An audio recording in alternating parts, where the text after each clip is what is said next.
இந்த Thoothukudi Ajith Agnes matter, அது இந்த நடிகர் ஸ்ரீநாத் விஜயோட ஃப்ரெண்டு அவர் போடுறது, அந்த பிரச்சனைலாம் முடிஞ்சிட்டா, சுமூகமாக முடிஞ்சிட்டா? அதான் நேற்றோட முடிஞ்சிருக்கணும். நேற்று நைட்டு 12 மணி எக்ஸ்பைரி முடிஞ்சு போச்சு. இதுக்கு பேர் அதெல்லாம் கொண்டுட்டு நம்ம வந்து நிறைய கருத்துகள் வந்துச்சு. அவங்க அங்கே இருக்கிறாங்க, திமுகவோட நாங்கள் அது 2 பேர் இருக்கிறாங்க, மாவட்ட செயலாளருக்கு இவங்களுக்கு சண்டை வருது, அதெல்லாம் முடிச்சாச்சு. தலைவர் அறிவிச்சிட்டாரு. அதை ஏற்கனவே சொல்லியிருந்தல, தலைவர் அவர்கள் விஜய் அவர்கள் ஒரு பசுமாட்டை நிப்பாட்டி இதுதான் வேட்பாளராலும் அதுக்காக உழைக்க காத்திருக்க இந்த 25 நாளும் நமக்கு கடினமான காலம், அதை நோக்கி போயிட்டு இருக்கு. தலைவர் என்ன சொல்லுதோ, தலைமை என்ன சொல்லுதோ அது மட்டும் தான் நமக்கு வேத வாக்கு. புரியுதா? முடிஞ்சு போச்சு. அதற்கு பிறகு நேற்றைய ஒன்று சொல்லியிருந்தேன், இந்த விஜய் அவர்கள் விடுகதை போட்டிருந்தாப்பல அது யாரு அப்படின்னா, நான் ஏற்கனவே கேட்ட நியூஸை வச்சு நான் சொன்னேன். நான் உங்களை செக் பண்ணிட்டு சொல்லியிருந்திருக்கலாம். பட் என்னன்னு கேட்டா, நான் சொன்னல என்ன தப்புங்கிறேன். திமுக இருக்கிறவங்க பாதி பேர் திருட்டு போயிடும், பாதி பேர் கஞ்சா கடத்தல் வழக்கு இருக்கு, பெண் கடத்தல் வழக்கு இருக்கு, ஆட்கடத்தல் வழக்கு இருக்கு, திருட்டு வழக்கு இருக்கு. ஆனால் யாரை கண்டு என்ன சொல்றது? விஜய் அவர்கள் சொல்லுவாங்க டக்குன்னு ஏற்கனவே அந்த அம்மா ஜெயலலிதா அம்மா வந்து அங்கே வாரம் வாரிக்கிட்டு இருந்துச்சு அப்படின்னு அப்போ பேசப்பட்டது. அதனால அந்த ஞாபகத்தை வச்சு இந்த சண்முக பாண்டியன், எஸ்பி சண்முக பாண்டியன் அப்படின்னு சொன்னேன். அதனால அவர்கிட்ட மன்னிப்பா கேட்க முடியும். அவர் அந்த வழக்கில் இருந்தார், அவர் அந்த வழக்கில் இருந்திருக்கிறாரு.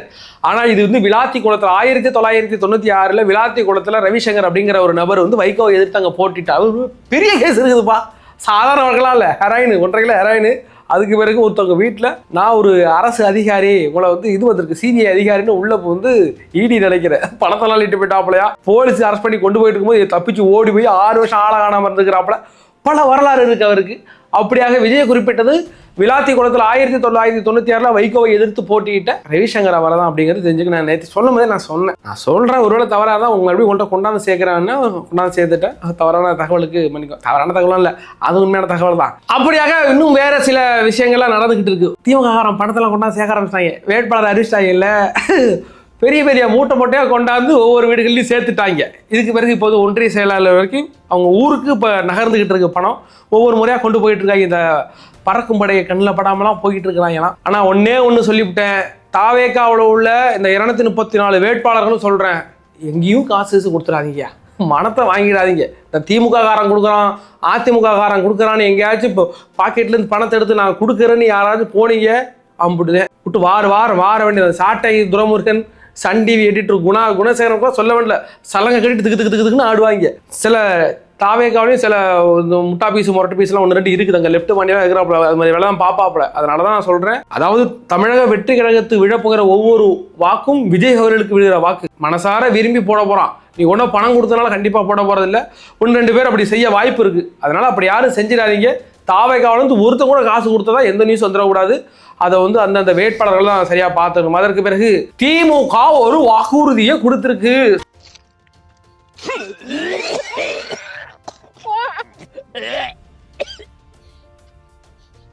சந்தோஷமா இருக்கிறான் எல்லாரும்.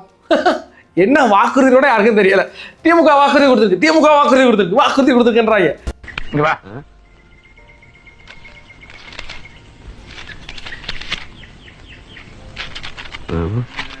அது ஒண்ணு இல்ல, கீழே போட்டு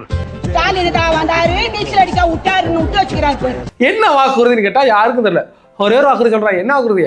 8000 பணம் கொடுக்குறாப்புல, இதுக்கு கூப்பன் கொடுக்குறாப்புலையா, அதை வந்து பேசிக்கிட்டு இருக்காங்க. சரி, திமுகவுடைய இந்த வாக்குறுதிகள் வெர்சஸ் நம்மளுடைய தமிழக வெற்றி கழக தலைவர் விஜய் அவர்கள் நேற்று வாக்குறுதி கொடுத்திருந்தார். அதை வந்து உங்கள்கிட்ட கொஞ்சம் கொஞ்சமாக கொண்டாந்து சேர்க்கலாம்னு சொல்லியிருந்தேன். ஒரு அம்மா ஒன்று கீழே கலாச்சிருது, நீ கொஞ்சம் கொஞ்சமாக கொண்டாந்து சேர்க்கறதுக்குள்ள எலெக்ஷன் முடிஞ்சுடாக்குது. அதனால இந்த ஒரே ஷார்ட்டாக உங்கள்கிட்ட நான் சொல்ல ட்ரை பண்ணுறேன். 2 வாக்குறுதி நம்ம கம்பேர் பண்ணி சொல்லலாம். வாங்க விரிவாக பார்க்கலாம். நான் உங்கள் எங் தாத்தா.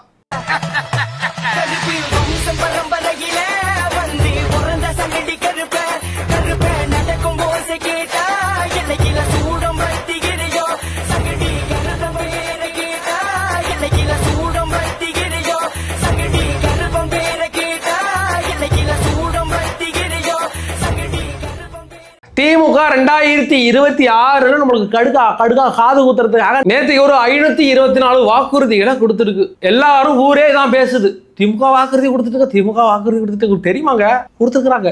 என்ன வாக்குறுதின்னு கேட்டா ஒரு வயலுக்கு தெரியல. ஒரே ஒரு வாக்குறுதி மட்டும் தான் சொல்றோம், அது இந்த 8000 கூப்பன் மேட்ரு. அதாவது அந்த கூப்பன் மேட்ரு எப்படின்னா, நம்ம எடப்பாடியா இருக்கிறாப்புல இல்ல, அவர் வந்து ஒரு 10,000 கொடுக்குறாங்க, கருணை தொகையாக கொடுக்குறாங்க. எல்லாம் பார்த்தா பாவமாக இருக்கு, பஞ்சத்தில் அடிப்பட்ட மாதிரி இருக்குதோ பொம்பளைங்க, அதனால ஒரு 10,000 தரேன் அப்படின்னு சொல்லியிருந்தாப்புல இல்லை. அதனால இவங்க வந்து யோசிச்சுப்பாங்க இவருக்கு ஏன் இந்த ஆள் இப்படி பண்ணி விட்டாப்புல, சரி நம்ம 2000 கம்மியாக கொடுத்தாலும் டிஃப்ரெண்டாக கொடுப்போம்டா, அவர் வேற பிரிச்சு தரேன்றாப்புல எடப்பாடி ஐயா, அதெல்லாம் ரெண்டு மிக்ஸ் பண்ணி சொல்லிடும் அப்படின்ட்டு 10,000 ப்ளஸ் பிரிச்சை மிக்ஸ் பண்ணி உனக்கு 8,000 தர நீ பிரிச்சு வாங்கிக்கோ, உனக்கு 8,000 தர பிரிச்சு வேணா நீங்க வாங்கிக்கலாம், மைக்ரோ ஓவன் சொல்லதில்ல, மைக்ரோ ஓவன் வாங்கிக்கலாமா, அடுத்தது நீங்க ஏசி வாங்கிக்கலாமா, பிரிச்சு வாங்கிக்கலாமா, என்னன்னாலும் வாங்கிக்கலாம், வாஷிங் மிஷின் வாங்கிக்கலாம் 8,000 ரூபாயில.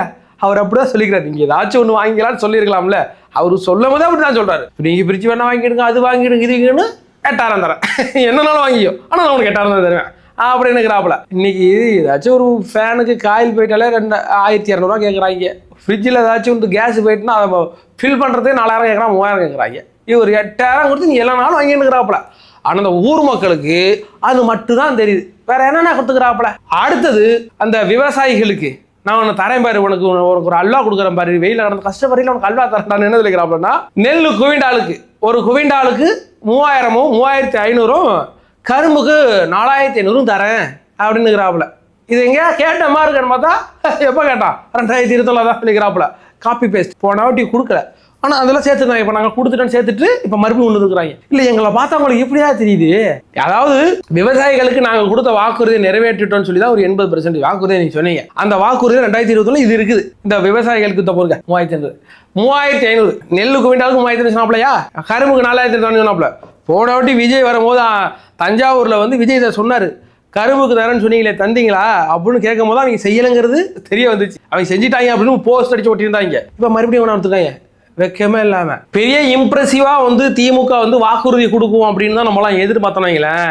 நம்ம டிஆர்பி ராஜா இருக்காருல்ல, அவர் என்ன சொல்லிக்கிறாப்புலன்னா, என்ன சொல்லியிருப்பாப்புலன்னா, அதாவது நீங்க கொடுத்த ஏற்கனவே நீங்க 2021 செஞ்சீங்கன்னா திட்டம் அதுப்பா வேற லெவலில் இருக்குங்க, இன்னமும் யூடியூப்ல விளம்பரத்தை போய் பாருங்க, சூப்பரா இருக்குது தலைவரா, என்ன தலைவரா ஒண்ணுமே தெரிய மாட்டேங்குது, நீங்க போயிட்டு யூடியூப் விளம்பரத்தை பாருங்க, அவ்வளவு செஞ்சு வைக்கிறீங்க, அதை கொண்டு நம்ம விளம்பரப்படுத்தி மக்கள்கிட்ட சொல்லிட்டாலே நீங்க செஞ்ச நல்லதுக்கே ஓட்டு போட போறாங்க, தேவையில்லாம எதுக்கு சொல்லி இருக்கிறீங்க அப்படின்னு டிஆர்பி சொல்லி பாப்பா நினைக்கிறேன்.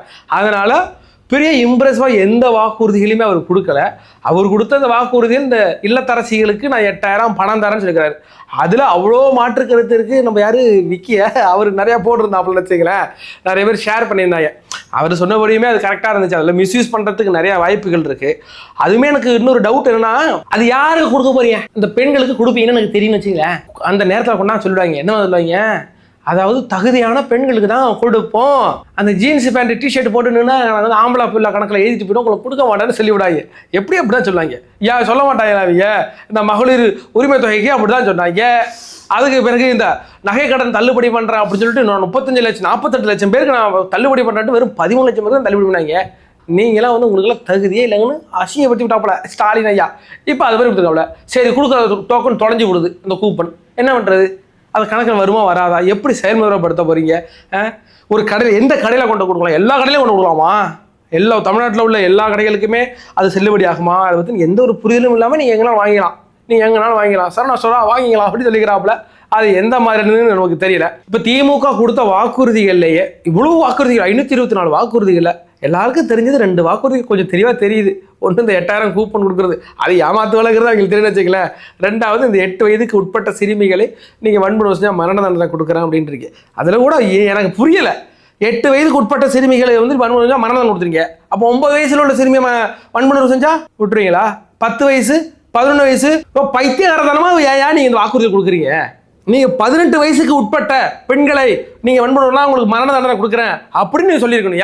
ஏன் 18 வயசுக்கு உட்பட்ட எல்லாம் டீனேஜ் கீழே உள்ள எல்லாமே சின்ன பிள்ளைங்க தானே, சிறுமியை தான் நம்ம சொல்கிறோம். 8 வயசுக்கு மட்டும் உங்களுக்கு, அப்போ 8 வயசுக்கு கீழெல்லாம் இந்த அளவுக்கு சட்ட ஒழுங்கு நான் பாதுகாக்கிறலாம் சொல்ல வக்கு இல்லை. 8 வயசுக்கு கீழே உள்ள மட்டும் மரண தண்டனை. 16 வயசுக்கு மேலே உள்ளவங்களுக்கு திமுக பதவி செயலாளர் பதவி கொடுத்துருவீங்களா? போக்கத்தை கடுப்பாக இருக்கு எனக்கு. ஏயா நீங்கள் தமிழ்நாட்டின் முதலமைச்சராக இருக்கிறீங்க, 8 வயதுக்கு, அதாவது பெண்களுக்கு வன்புணர்வே நடக்காது, அது நான் பொறுப்பேற்றுக்கிறேன், ஒரு அப்பனா இருந்து பொறுப்பேற்றுக்கிறேன், அப்பான்னு உட்காந்து வாய் கிழிய கூவுறீங்கல்ல, இதை நீங்க சொல்லியிருக்கணும் ஸ்டாலின் சார். ஆமா, என்கிட்ட நீங்க அந்த இடத்துல இருக்கிறீங்க, ஒரு முதலமைச்சர் சீட்ல இருக்கிறீங்க, உங்களால முடியும். நான் இந்த ராஜாங்கிற ஒரு சீட்ல இருக்கிறேன், இந்த நாட்டை என்னால பாதுகாக்க முடியும் நான் நினைச்சா அப்படின்னு அந்த தைரியம் உங்களுக்கு இல்லையே சார். அந்த மனுஷன் விஜய் அந்த இன்னும் வருவாரா வராத மாட்டாருன்னே தெரியல, அவர் எனக்கு சொல்றாரு அவ்வளோ பெண்களுக்கு பாதுகாப்புக்கு நான் முக்கியத்துவம் கொடுக்குறேன்னு சொல்றாரு. நான் வந்து வேலுநாச்சியார் படம் வைக்கிறேங்கிறாரு, எமர்ஜென்சி பேனிக் சிஸ்டம் வைக்கிறேன்றாரு. அதாவது தமிழ்நாட்டில் இருட்டே இல்லாத இடங்களே இருக்காது, எல்லா இடங்களையும் விளக்கு போடுறேன், வெளிச்சம் போடுறேங்கிறாரு, சிசிடிவி கேமரா வைக்கிறேங்கிறாரு. என்னால் இவ்வளவு சொல்ல முடியுது இல்ல, அவர் என்கிட்ட கொண்டா சேர்த்துருக்கிறாருல, நீ என்னத்தை கீச்சிங்க? சும்மா கடுப்பா இருக்கு சார். உங்களோட 5 வருஷம் குப்பை கொட்டியாச்சு, எப்படியாவது இந்த ஒரு மாசம் குப்பை கொட்டி உங்களை அனுப்பிட்டேன்னா சந்தோஷமா இருப்பேன் நான். அதற்கு பிறகு வளன்னு நிறைய வாக்குறுதிகள்ங்க, எவனுக்கும் புரியல, எதுவும் யூஸ்ஃபுல்லாகவும் இல்லை, அப்படிதான் இருக்குது. இது ஏற்றுமதியை வந்து இத்தனை கோடியா உருவாக்குவேன், எந்த ஏற்றுமதியை எத்தனை கோடியா உருவாக்குவீங்க? சுற்றுலா ஊர் மக்கள் எல்லாம் சுற்றுலா போயிட்டே இருக்கிறாங்க. அது தமிழ்நாட்டுக்கு வரும். நீங்க சுற்றுலாவை மேம்பாட்டுனா தமிழ்நாட்டுக்கு வருமானம் வருமே தவிர அதனால மக்களுக்கு என்ன பயன்? ஊர்ல சொகுசா இருப்பான், வேலை பார்த்துட்டு சொகுசா இருப்பான், அவன் போவான் சுற்றுலா, அவனுக்கு ஜாலியா இருக்கும். எங்களுக்கு என்ன அடித்தட்டம்? மக்களுக்கு ஏதாச்சும் நல்லது கொடுப்பீங்கன்னா ஒரு சுற்றுலாதாரத்தை உயர்த்துவேன், வெளிநாட்டு முதலீடுகளை கொண்டு வருவேன், துபாயிலேருந்து கொண்டு வந்தீங்களா, என்னத்தையா சொல்றது உங்களுக்கு? அதே மாதிரி மாநில உரிமைகளை காப்பாப்பலையாமா, அதுக்கு சமூக நீதியம், கலை பண்பாடுக்கு, தமிழ், போக்குவரத்து, அது இது, குழந்தை பாதுகாப்பு, வெட்டி கிழிச்சு வட்டைக்கு கிழிச்சிடணும், அது ஒரு வாக்குறுதிங்க. ஒன்றுமே புரோஜனால வாக்குறீங்க, என்னால் சொல்ல முடியலங்க. நான் படித்தேன், ஒரு 94 ஃபார்முலாவாக இருக்குது, 94 கொஞ்சம் சொல்லிட்டு உட்காந்து முடியாது. ஏதாச்சும் ஒரு புரோஜனமாக நல்லா இம்பாக்டாக இருந்துச்சுன்னா கொண்டாந்து சேர்க்கலாம். இப்போ விஜய் கடைந்த 2 முறை பெண்களுக்கு சொன்னார்ல, அது எவ்வளோ இம்ப்ரெசிவாக இருந்துச்சு.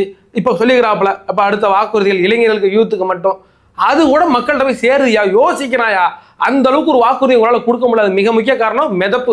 நான் ஏற்கனவே நல்லது செஞ்சு கிழிச்சு வச்சுக்கிறேன், அதை வந்து மக்கள் ஏற்றுக்கிட்டாங்க, அதுக்காக அவங்களுக்கு ஓட்டு போடுவாங்க, நம்ம எதுக்கு தண்டமா, நம்ம எதுக்கு வாக்குறுதி கொடுத்துக்கிட்டோம் அப்படின்ற ஒரு மனநிலையில இப்ப இருக்கு. அவ்வளவுதான். அப்புறம் எவ்வளோ 1.5 லட்சம் கோடி 2.5 லட்சம் கோடி சொல்லிக்கிறாப்லையா? அதாவது வெளிநாடு முதலீட்டுகளை ஈர்ப்பதற்காக நாங்கள் சுற்றுப்பயணம் வருவோம், நானும் டிஆர்பி ராஜா, என் பொண்டாடி, அப்புறம் என் பிள்ளைங்க பேர மேதியில் அழைச்சிட்டு நான் டூர் போகிறேன், 4 நாள் டூர் போகிறேன், கோட்டு போட்டுக்கிட்டு அங்கே சைக்கிள் ஓட்டிட்டு பாப்பில் அலப்புறம் அப்படின்ட்டு அப்படி ஸ்லோ மோஷனில் அப்படி ஒரு 4 ரீல்ஸை போட்டு ஜாலியாக அவங்களே மஜா பண்ணிக்கிட்டு வாங்க. அதுக்கு மட்டும் 1.5 லட்சம் கோடி ரூபாய்க்கு நாங்கள் வந்து வெளிநாடு முதலீடுகளை ஈர்ப்போம். வெளிநாடு முதலீடுகளை ஈர்த்து யாருக்கு என்னத்தை கிழிச்சிங்க? போன வருஷம் தான் சொன்னீங்க ஆண்டுக்கு 10 லட்சம் பேருக்கு நாங்கள் வந்து இளைஞர்களுக்கு வேலை வாய்ப்பு தருவோம். நீங்க எங்க வேலை வாய்ப்பு கொடுத்தீங்க? எல்லாமே தப்பு, சும்மா அடிச்சுடும், எவன் கேட்க போறாங்கிற மாதிரி தானே. நான் என்னத்தை சொல்றதுனே தெரியல. அதற்கு பிறகு விஜய் அவர்கள் கொடுத்த வாக்குறுதிகள், அதை நான் மக்கள்கிட்ட கொஞ்சம் கொஞ்சமாக கொண்டாந்து சேர்க்கிறேன்னு டைம் இல்லை, நீங்கள் சொன்னதுனால ஏற்றுக்கிட்டனால ஒரு 3 வீடியோ 4 வீடியோக்குள்ளே சொல்லிடலான்னு தான் பார்த்தேன். அவர்கள் சில பேருக்கு புரியல விஜய் அவர்கள் என்ன வாக்குறுதி கொடுத்தாருன்னு. எனக்கு எப்படி ஒரு 10 பேர் கமெண்ட் பண்ணியிருப்பாங்க, உண்மையிலேயே விஜய் கொடுத்த வாக்குறுதி எனக்கு புரியலை ப்ரோ, எனக்கு விஜய் கொடுத்த வாக்குறுதி இம்பாக்டாக இல்லை ப்ரோ அப்படின்னு நிறைய பெண்கள் நிறைய ஆண்கள் சொல்லுவாங்க. நான் எப்படி இம்பாக்டாக இருக்கும்? உங்களுக்குலாம் இம்பாக்டாக இருக்கும், 7 வயசு ஆயிருக்கும், உங்களுக்கு எப்படி இம்பாக்டாக இருக்கும்? விஜய் அவர்கள் தெளிவாக சொல்லார், இந்த வாக்குறுதிகள் யாருக்காக கொடுக்குறாருன்னா யூத் ஜென்சி கிட்டுக்காக மட்டுமே கொடுத்துருக்கிறார். அதாவது 18லேருந்து 30 வயசுக்கு உட்பட்டவர்களுக்கு, அதுக்கு 32 33 வயசுக்கு உள்ளவங்களுக்குலாம் இது ஒரு இம்பாக்டாக இருக்கும். ஏன்னா அந்த கஷ்டத்தில் உள்ளவங்களுக்கு மட்டும் தான் இம்பாக்டாக இருக்கும். ஏற்கனவே பெண்களுக்குன்னு ஒரு வாக்குறுதி கொடுத்தாரா, அது இம்பாக்டாக இருந்துச்சா? குழுன்னு இருந்துச்சு இல்லை, எங்கன்னு எனக்கு கொடுத்துருக்காரு, எங்கன்னு எங்கள் பாதுகாப்பு கொடுத்துருக்காருன்னு சந்தோஷமா இருந்தீங்கல்ல, அதே மாதிரி தற்போது ஜென்சி கிட்டு கொடுத்துருக்கிறாரு. அதனால இது எல்லாருக்கும் ஒரு இம்பாக்டாக இருக்குமானா இருக்காது, அதை அனுபவிக்கிறாங்கல்ல, அந்த பலன் எனக்கு வந்து சேருது அப்படிங்கும்போது எனக்கு ஹாப்பியாக இருக்கும். பரவாயில்லப்பா, நான் இப்போ நான் வேலை வெட்டி இல்லாமல் இருக்கிறேன்னு வச்சுங்களேன், வீட்டுக்கு வேலை வெட்டி இல்லாமல் வீட்டிலே இருக்கிற என்னடா பண்ணுறது அப்படின்ட்டு நான் உட்காந்துருக்கேன்னு வச்சுங்களேன், விஜய் அவர் சொல்லிக்கிறாரு, நீங்கள் வந்து தம்பி நீங்கள் வேலை வெட்டி இல்லாமல் டிகிரி முடிச்சிருந்தீங்கன்னா உங்களுக்கு வந்து ஒரு 4500 பணம் தரேன், நீங்கள் படிக்கிறதுக்கு நீங்கள் வேலை பார்க்குறதுக்காக நான் வேற ஒரு கம்பெனியை டையை போச்சு உங்களுக்கு மாதம் 10,000 பணம் தரேன்னு சொன்னாருங்களேன், எனக்கு சந்தோஷமாக இருக்கும். அதே மாதிரி கஷ்டப்படுறவங்களுக்கு அது இம்பாக்டாக இருக்கும். எல்லாருக்கெல்லாம் இம்பாக்டாக இருக்காத நான் தெளிவுபடுத்திக்கிறேன். நேற்று எப்படி நிறைய பேர் கேட்டுருந்தீங்க, எனக்கு இம்பாக்டாக இல்லை, உங்கள் வயசு எனக்கு 52 வயசு ஆகும், 52 வயசில் உனக்கு எப்படி இம்பாக்டாக இருக்கும் அந்த வாக்கு இருக்கு.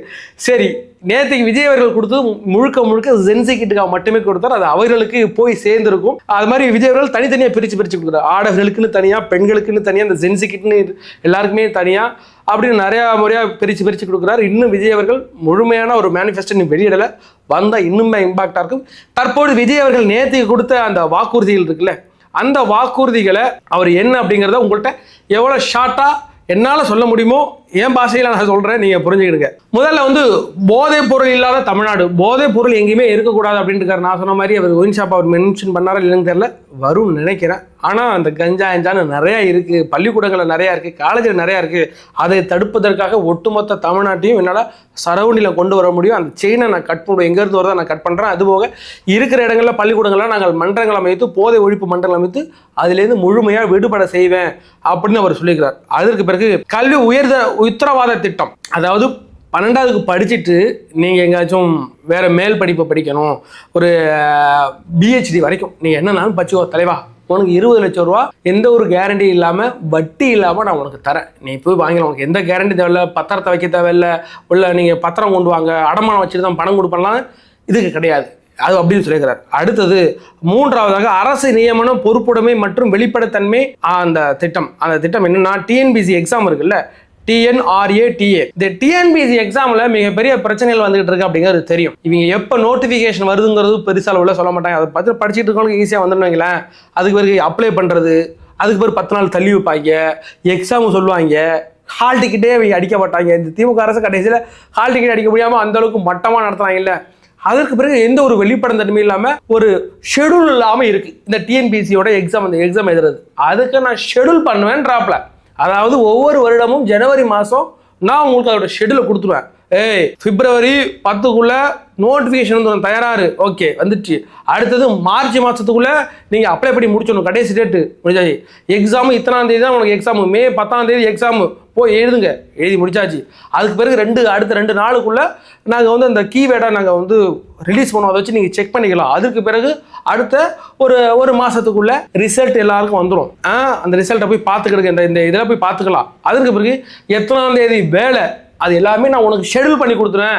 இந்த எக்ஸாமில் உங்களுக்கு எந்த பிரச்சனையுமே இருக்கக்கூடாது அப்படின்னு சொல்லிடுறாப்புல. அதுக்கு பிறகு வேலையில்லா இளைஞர்களுக்கான உதவித்தொகை, அதாவது 29 வயதை கடந்ததுக்கு பிறகும் வேலை வெட்டி இல்லாமல் இருக்கிறாங்க தலைவா, நான் என்ன தலைவா பண்ணுறதுன்னு கோடிக்கணக்கான பேர், லட்சக்கணக்கான பேர் தமிழ்நாட்டில் அழுது கட்டுக்கிறாங்க. என்ன பண்ண முடியும்? அப்படிங்கிற பட்சத்தில் அப்படி முடிச்சுட்டு வேலை இல்லாமல் இருந்துன்னா, நீ பட்டாதாரி படிப்பு படிச்சிருந்துச்சுன்னா, அந்த பிஎஸ்சி, பிஎட், எம்எஸ்சி மட்டும் நீ என்ன படிச்சிருந்தாலும் சரி, உங்களுக்கெல்லாம் என்னன்னா மாதம் 4000 ரூபா தந்துருவாப்புல. அதுக்கு பிறகு இந்த டிப்ளமோ படித்த எங்களை மாதிரி ஆளுகளுக்கு டிப்ளமோ படிச்சுட்டு வேலை வெட்டி இல்லாமல் இருக்கலாம் இல்லை, அவங்களுக்கு ஒரு 2500 ரூபா தந்துடுவாங்க. அது எதுக்குன்னா, நீ கஷ்டப்பட்டுக்கிட்டு இருப்ப, ஒரு அப்ளை பண்ணணும், எதுக்காச்சும் காசு இல்லாமல் இருப்பாயா, உனக்கு நீ போய் சென்னைக்கு போகிற வேலை தேடிட்டு காசு இல்லாமல் இருப்ப, அதுக்கு யூஸ் பண்ணிக்கோ அப்படின்னு உனக்கு மாதம் உனக்கு தரேன் அப்படின்னு இருக்காப்புல. அதுக்கு பிறகு பயிற்சி திட்டம். அது என்னன்னா, இப்போ படிச்சு முடிச்சுட்டு நான் உட்காந்துக்கிறேன் டிப்ளமோ, எனக்கு வந்து வேலைங்கடியில் ஒன்றுங்கடியில் ஒரே டென்ஷனாக இருக்குதுன்னு வச்சுக்கலாம். அது என்ன சொல்கிறாருன்னா, இப்போ நான் வந்து பல கம்பெனிகளோட அரசு டையப் வச்சு நான் சொல்கிறேன். இப்போ ஃபோர்டு கம்பெனியோட டையப் வச்சுக்கிட்டு, டிப்ளமோ முடிச்சாலும் வேலைக்கு வா, அவ்வளோதான், உனக்கு மாதம் ஒரு 8000 ரூபாயில சம்பளம் நான் தரேன். நான் போய் அங்கே வேலை பார்த்தலாம், நான் டிப்ளமோ முடிச்சுட்டு நான் போய் வேலை பார்ப்பேன், எனக்கு 8000 ஃபோர்டு கம்பெனி கொடுத்துரும். இது அரசோட டையப்பு. அதே மாதிரி தான் பட்டாதாரிகளுக்கு. இப்போ நீங்கள் பிஎஸ்சி பிஎட் முடிச்சிருக்கிறீங்க, உனக்கு வந்து ஒரு காலேஜ், இது குந்தவை நாச்சியார் காலேஜ், அப்படி இல்லைன்னா செங்கமலத்தார் காலேஜில் உனக்கு வேலை தரேன், உனக்கு மாதம் 10,000 தரேன் அப்படின்னு ப்ரோக்ராம்ஸ், இன்டர்ன்ஷிப் ப்ரோக்ராம்ஸ் இது அவங்க கொடுத்துருக்காங்க. அதுக்கு பிறகு தமிழர்களுக்கு வேலை வாய்ப்புகள் முன்னுரிமை. இது 75% ஒரு வேலையில், அரசு வேலையில், அரசு மட்டும் எல்லா வேலைகளையும் சரி, எல்லா நிறுவனங்களையும் சரி 75% தமிழர்கள் இருக்கணும். அப்படி இருந்தால் மட்டும்தான் உனக்கு ஜிஎஸ்டியில் உனக்கு சில விலக்குகள் தரேன் அப்படின்றாப்புல. அப்போ இப்போ ஒரு கம்பெனி இருக்குது, இப்போ சொல்லணும், அதே ஃபோர்டு கம்பெனியில் இருக்குது, எல்லாம் ஹிந்திக்காரனாக இறக்கி விட்டுக்கிறான். அப்போ நம்ம தமிழர்களுக்கு எங்கே வேலை இருக்கும்? அதில் நீ 75% தமிழர்கள் இருக்கிறாங்கன்னு நீ சொன்னால் தான் உனக்கு ஜிஎஸ்டிலேருந்து உனக்கு விலக்கு கொடுப்பேன். அதுக்கு பிறகு உள்ளூர்லேயே 5 லட்சம் வேலை வாய்ப்பு. அதாவது உள்ளூர்லேயே நீங்கள் எனக்கு வந்து இப்போ நான் எங்கள் ஊர்லேயே இருக்கிறேன், சென்னைக்கெல்லாம் போக பிடிக்கல, பெங்களூர் போக பிடிக்கல அப்படின்னா என்ன பண்ணுவேன்னா, நீ உள்ளூர்லேயே இருந்து வேலை பார்க்குற மாதிரி உங்கள் உள்ளூர்லேயே சில நிறுவனங்களை என்னால் கொண்டு வர முடியும், அதன் மூலம் உனக்கு வேலை கொடுக்க முடியும். இருக்கிற நிறுவனங்களை உன்னால் டையப் கொடுத்து நீ ஊர்லேயே இருந்து வேலை பார்க்குற அளவுக்கு என்னால் கொண்டு வர முடியும் அப்படின்ட்டு. அதுக்கு பிறகு தமிழ்நாடு இளைஞர் ஆலோசனை குழு, இந்த டிஎன் யூத் அட்வைசரி கவுன்சில், அதாவது இந்தியாவிலே முதல் முறையாக அரசின் கொள்கைகளை, அதாவது தமிழ்நாடு அரசு ஒரு கொள்கை முடிவு எடுக்கிறாங்கன்னா அதுக்கு இந்த யூத் இருக்காங்கல்ல, அவங்க ஒரு அறிவுரைகளையும் நீங்கள் கொடுக்கலாம். ஏன்னுட்டா ஒரு திட்டம் கொண்டு வராங்க, இளைஞர்களுக்கு ஒரு திட்டம் கொண்டு வராங்கன்னு வச்சுங்களேன், அது திட்டத்தில் எனக்கு சில கருத்துக்கள் இருக்கும். என்ன மாதிரி பண்ணிக்கிறப்பா, நீ அந்த மாதிரி பண்ணி தான் வேற மாதிரி இருந்துருக்கோம்லப்பா அப்படின்னு எனக்கு ஒரு தாட் இருக்குனாங்களா, நான் எப்படி சொல்லுவேன். அதனால ஒவ்வொரு தொகுதிகள்லையும் இந்த இளைஞர் கவுன்சில்னு ஒரு கவுன்சில், அட்வைசரி கவுன்சில் வைப்பேன். அதில் எல்லாரும் உங்களுடைய கருத்தை போய் சொன்னீங்கன்னா, உங்களுடைய கருத்துக்கள் எனக்கு வந்து சேர்த்துச்சுன்னா அதன் மூலமாக என்னுடைய திட்டங்கள் நாங்கள் வகுப்பேன். இது இந்தியாவிலே முதல் முறையாக தளபதி அவர்கள் செயல்படுத்துறேன் அப்படின்னு சொல்லியிருக்கிறார். இறுதியாக படைப்பாளர் தொழில் முனைவோர் திட்டம், அதாவது வெற்றி தொழில்முனை திட்டம் அந்த பேர் வச்சுக்கிறாப்புல.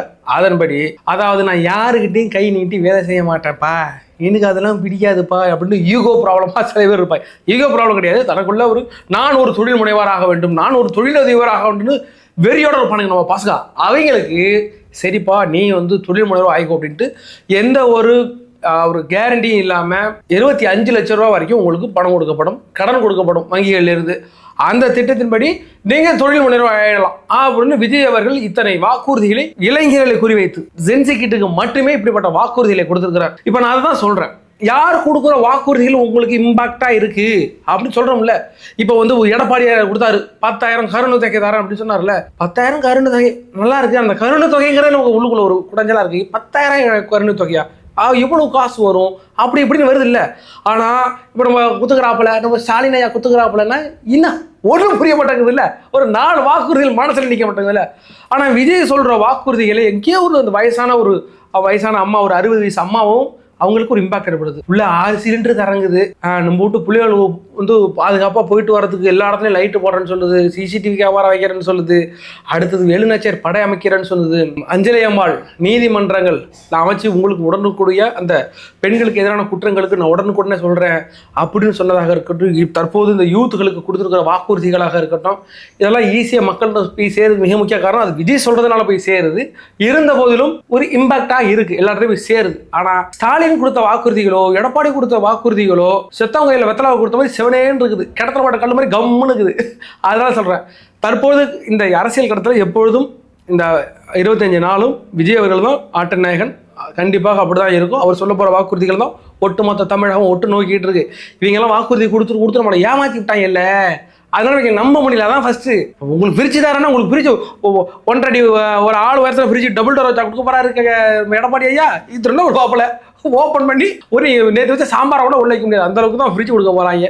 சரி பார்ப்போம் என்ன நடக்க போகிறது அப்படிங்கிற பார்ப்போம். விஜய் அவர்கள் இன்று வெளியே வர இருக்கிறார். போயிட்டு தவறுதுன்னு எதுவும் பண்ணிக்கிட்டு இருக்காதீங்க சொல்லிவிட்டேன். அதுக்கு பிறகு நைட் நேரம் வரைக்கும் இருக்க போறாரு. நைட் நேரம்லாம் கொஞ்சம் பாதுகாப்பா இருங்க. ஏற்கனவே தலைமை செயலகத்திலேருந்து, அதாவது தமிழக வெற்றி கழகத்தின் தலைமை செயலகத்திலேருந்து வந்திருக்குது, இதெல்லாம் பண்ணக்கூடாது, முதியோர் வராதிங்க, சின்ன பிள்ளைங்க வராதிங்க, ஸ்கூல் ஸ்டூடெண்ட் வராதிங்க, பொதுமக்களே வராதிங்க.